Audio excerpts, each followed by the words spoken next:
Ayan, magre-repat po tayo nitong ating magandang si Gymno Calcium. So, palit po tayo ng soil and then gagamit po tayo dyan ng clay pot. Ayan po. So, ito na po yung soil na gagamitin po natin pang cactus. So, tatanggalin po natin dito sa kanyang pot. Ingat lang po pag di kayo pa tayo sanay. Ako po dito ko po hahawakan dyan sa pagitan. Ayan. So, kahit po wala akong tong o gloves, yan, medyo sanay-sanay na po tayo sa pag-aalaga ng cactus. So, yan, sa bago lang po mag-gloves kayo, pwede po. So yan, check lang po natin yung kanyang ugat. So, ganyan. Ayan. Sana ba? May langgam po ako nakita. Parang dalawang maliit. So kaya kailangan, ayan po, may langgam pala. Dito sa kanyang soil. Ayan po, may mga lumalakad na langgam.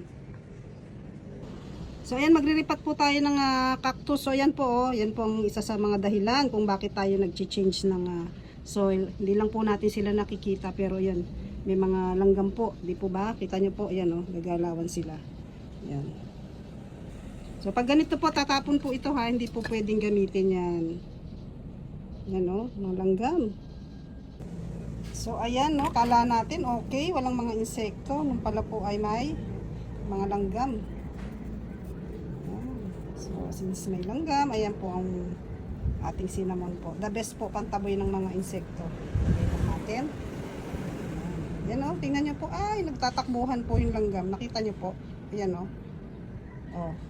ayaw po nila ang cinnamon. So, ayan po Grabe, kala ko walang langgam. Malilit po kasi, tsaka ang bilis nila maglakad. So, tinulungan na rin po natin ng brush.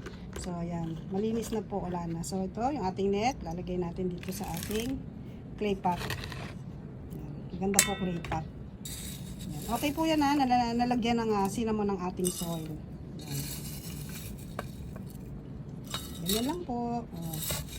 Halos lang. Tapos, hindi po yan. Sabihan ko po yung ating friend, Sister Eva, na hindi niya pwede munang diligan ng ating cactus. Ayan.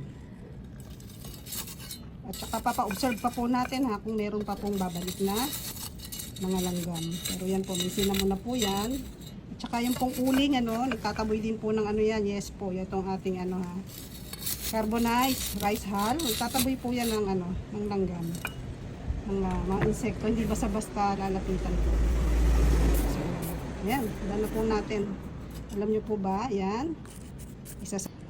Dan potting po, ang ganda po ng flower nito. Diyan yan tutubuan. May pink, may yellow, may white. Ayan, for more plant care tips po, sana follow, like, and share my videos. At saka page ko po, patuloy nyo po sanang i-follow. Bye everyone, happy garden!